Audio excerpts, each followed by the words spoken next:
मेरा यार रंगदार श्री राम के पुजारी।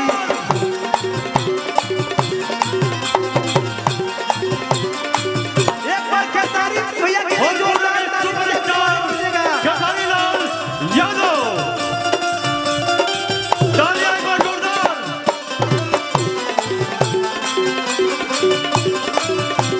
कहना है बलम बत महामला नारी के भिली मोहम्मद देखब खेसारी के।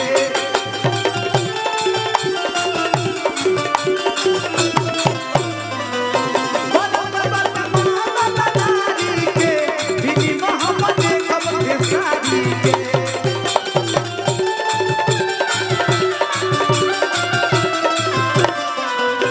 टिकट बड़ी महंगा मिलता कि सुन के दिमाग हिलता।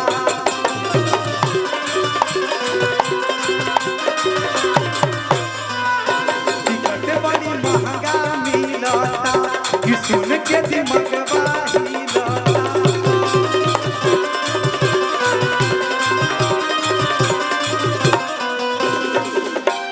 रउआ संगे फोटो लगाई प्रोफाइल में, लगाई प्रोफाइल में।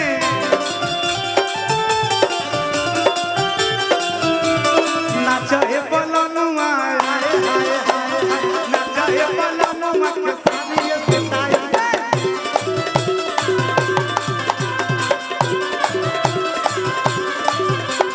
नाचे बलनुआ के सानिए से ताई, नाचे बलनुआ के सानिए से ताई।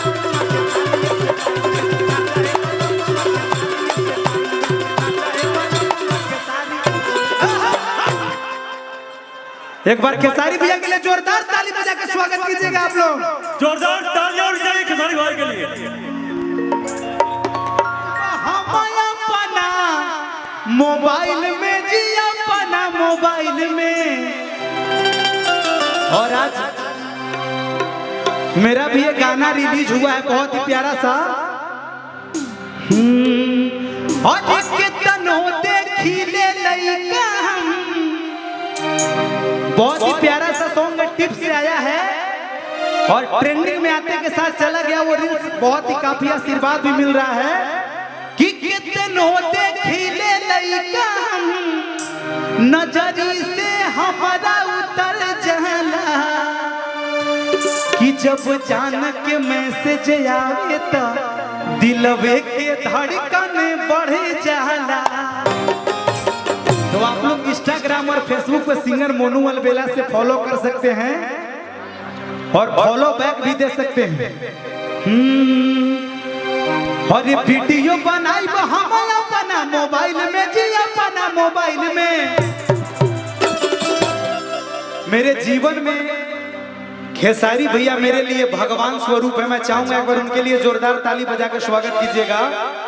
आज मैं जो कुछ भी हूँ उनके आशीर्वाद से हूँ। तो कहना है और ये मर्द के मिजाज खुश कही दो रानी,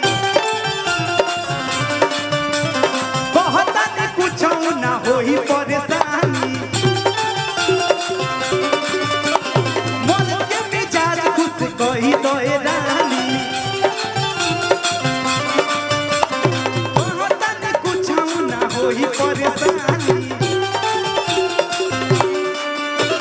दोनों हाथ खोल के भैया वीडियो बनाई हमारा अपना मोबाइल में जी, अपना मोबाइल में।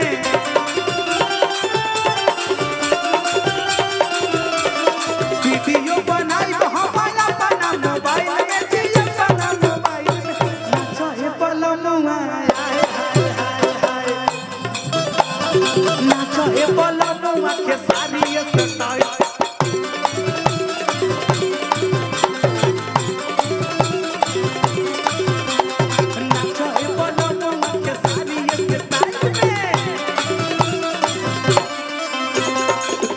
दिल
हो जाई कौन फेरा में डालत बाड़ू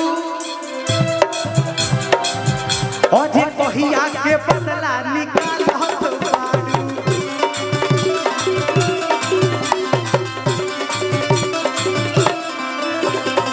एगो गाना हमर बड़ा हिट भइल बा हो जे लालू जैसन नेता केहू भाजी ना होई हो जे लालू जैसन नेता केहू भाजी ना होई कि कमर के तनो केहू हिलाई बाकी के सारी ना होई।